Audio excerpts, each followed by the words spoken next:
Good evening and welcome back. Today is the 4th day of January 2017. Only 16 more days and we get that Muslim out of my White House and get this country back on the right track again.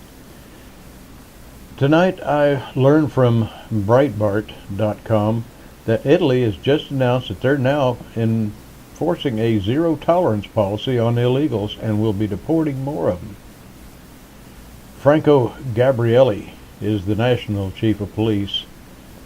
He sent out a letter to all police departments in the country starting this zero-tolerance policy for illegal immigrants. And the Italian police are going to implement more checks and controls to make sure that foreigners who don't belong there and who don't have resident permits will be identified and shipped out of the country for good. Lord knows that should happen here. The letter goes on to state there should be a maximum attention paid from the different branches of law enforcement to track down foreigners in irregular situations. I like that, irregular situations, through targeted controls. He also directed police officers to establish immediate contact with immigration officials to expedite deportation procedures for those who are in the country illegally. Totally the opposite of what the Muslim in our White House has directed. Gabrielli said to go on in his letter that his crackdown is necessary because of the refugee crisis that is negatively impacting Europe. The increase in crime has created a lot of instability throughout the continent. The announcement comes after the Berlin truck attack, which happened over Christmas.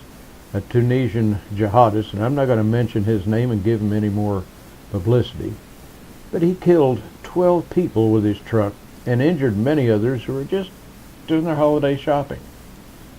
Well, he got his comeuppance. He was shot in Milan after he got into it with the police.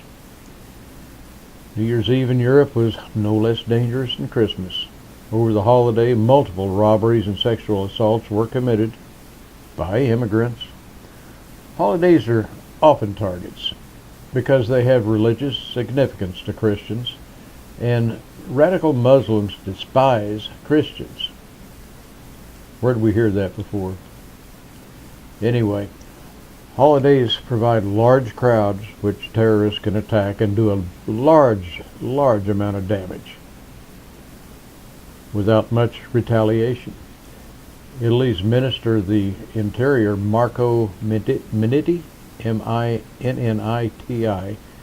stated that the terror alert for the nation is still high, and he told his people they've enacted a very high security level against terror attacks.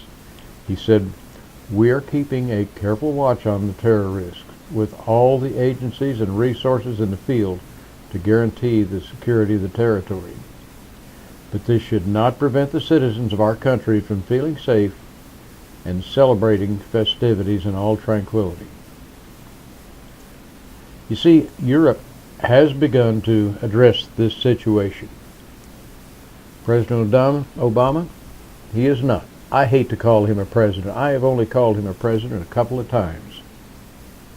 He's the Muslim in my White House. But he's sitting back and he's letting this situation get worse and worse and worse. He's letting sanctuary cities develop where these people can commit crimes and go and hide. And they'll be protected from the federal police. But this is all going to change, ladies and gentlemen. This is all going to change the day that President-elect Donald Trump is sworn into office. I cannot wait. Can you? That's my thought for the day. Please like and subscribe to my page and let me know what you think. If there's anything you'd like for me to talk about, please let me know. Have a great day, and please come back and see me.